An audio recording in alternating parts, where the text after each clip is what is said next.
श्री शिवानंद लहरी 86th श्लोक। पूजा द्रव्य समृद्धयो विरचिताः। पूजा द्रव्य समृद्धयो विरचिताः। पूजां कथं कुर्महे। पूजां कथं कुर्महे। पूजा द्रव्य समृद्धयो विरचिताः। पूजां कथं कुर्महे। पक्षित्वं न च वा कीटित्वमपि न। पक्षित्वं न च वा कीटित्वमपि न। प्राप्तं मया दुर्लभम्। प्राप्तं मया दुर्लभम्। पक्षित्वं न च वा कीटित्वमपि न। प्राप्तं मया दुर्लभम्। जाने मस्तकमङ्घ्रिपल्लवमुमा जानेन तेऽहं विभो। जाने मस्तकमङ्घ्रिपल्लवमुमा जानेन तेऽहं विभो। जाने मस्तकमङ्घ्रिपल्लवयुगा पल्लवमुमा जानेन तेऽहं विभो। न ज्ञातं हि पिता महेन हरिणा। न ज्ञातं हि पिता महेन हरिणा। तत्त्वेन तद्रूपिणा। तत्त्वेन तद्रूपिणा। न ज्ञातं हि पिता महेन हरिणा। तत्त्वेन तद्रूपिणा। पूजा द्रव्य समृद्धयो विरचिताः। पूजां कथं कुर्महे।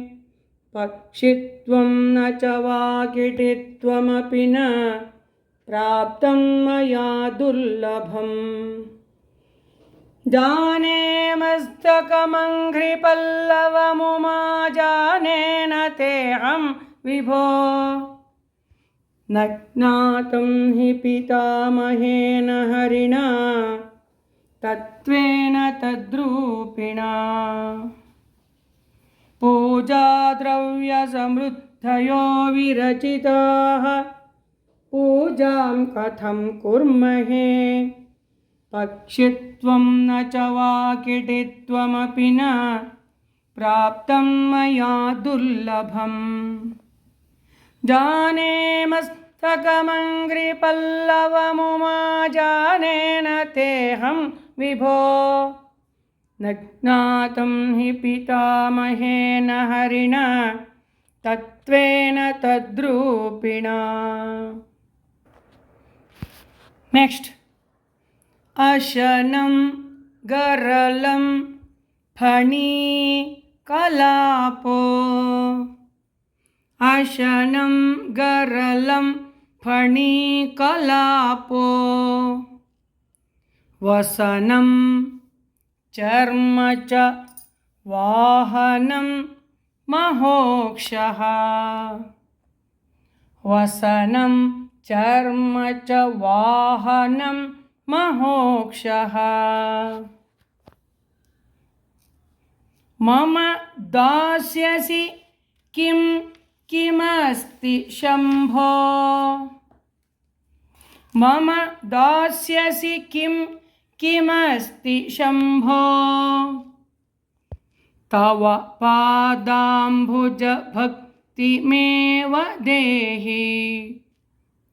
तव पादाम्बुजभक्तिमेव देहि। अशनं गरलं फणिकलापो।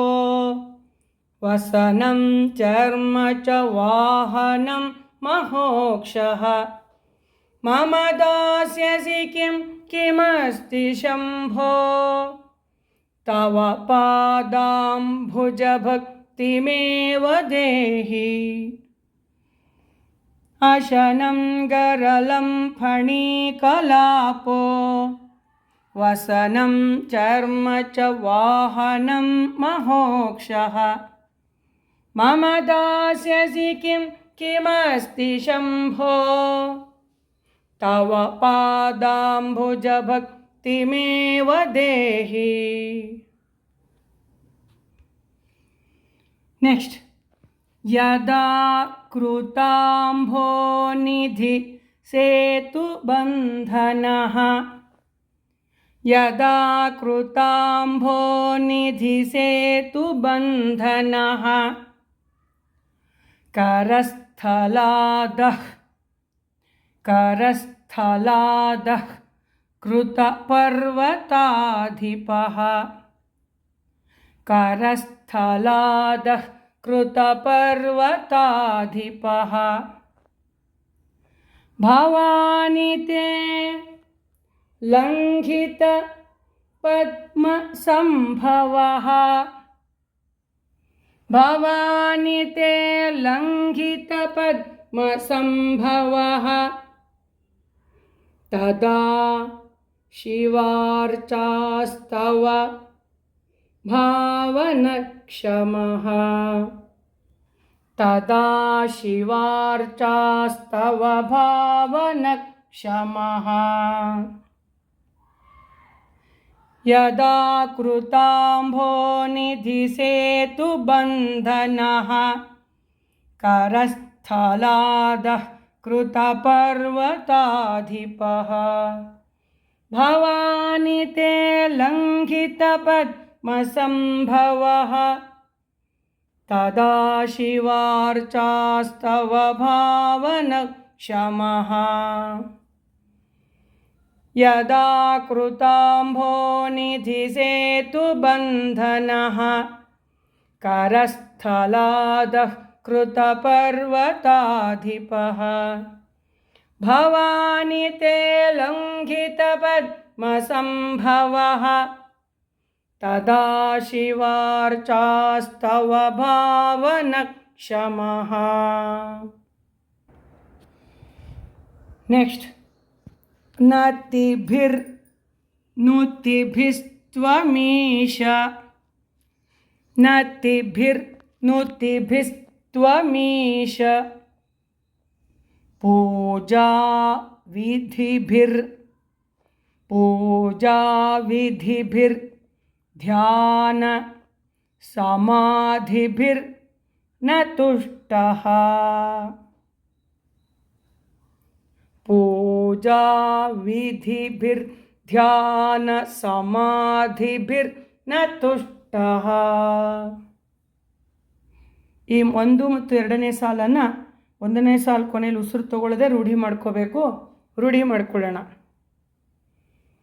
ನತಿಭಿರ್ನುತಿಭಿಸ್ತ್ವಮೀಶ ಪೂಜಾವಿಧಿಭಿರ್ಧ್ಯಾನ ಸಮಾಧಿಭಿರ್ನ ತುಷ್ಟಃ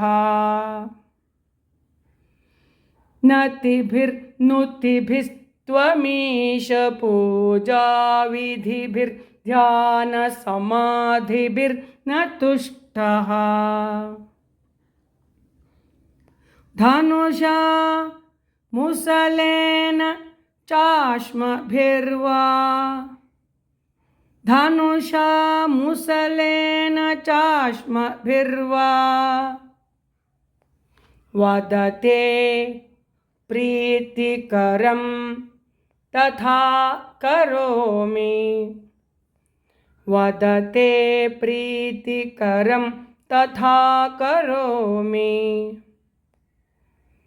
नतिभिर्नुतिभिस्त्वमीश पूजाविधिभिर्ध्यान समाधिभिर्न तुष्टः धनुषा मुसलेन चाश्मभिर्वा वदते प्रीतिकरं तथा करोमि। नतिभिर्नुतिभिस्त्वमीश पूजा विधिभिर्ध्यानसमाधिभिर्न तुष्टः। धनुषामुसलेन चाश्मभिर्वा वदते प्रीतिकरं तथा करोमि। नेक्स्ट, वचसा चरितं वदामि शम्भोः। वचसा चरितं वदामि शम्भोः। अहमुद्योगविधासु ते प्रसक्तः। अहमुद्योगविधासु ते प्रसक्तः। अहमुद्योगविधासु ते प्रसक्तः।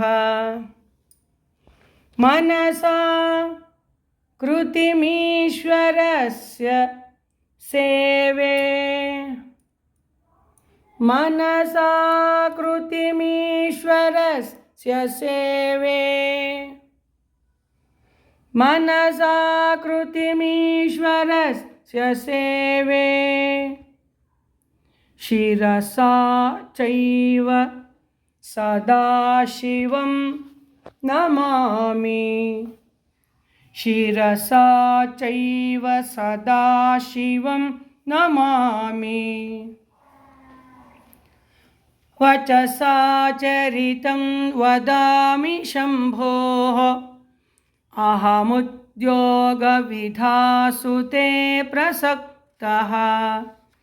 मनसा कृतिमीश्वरस्य सेवे। शिरसा चैव सदाशिवं नमामि। वचसा चरितं वदामि शम्भोः। अहमुद्योगविधासु ते प्रसक्तः। मनसा कृतिमीश्वरस्य सेवे।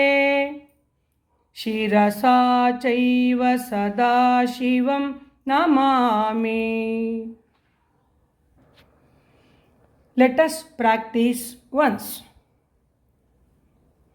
पूजा द्रव्य समृद्धयो विरचिताः पूजां कथं कुर्महे पक्षित्वं न च वाकिटित्वमपि न प्राप्तं मया दुर्लभम् जाने मस्तकमङ्घ्रिपल्लवमुमा जानेन तेऽहं विभो न ज्ञातं हि पितामहेन हरिणा तत्त्वेन तद्रूपिणा अशनं गरलं फणीकलापो वसनं चर्म च वाहनं महोक्षः मम दास्यसि किं किमस्ति शम्भो तव पादाम्बुजभक्तिमेव देहि यदा कृताम्भो निधिसेतुबन्धनः करस्थलादः कृतपर्वताधिपः भवानि ते लङ्घितपद्मसम्भवः तदा शिवार्चास्तव भावनक्षमः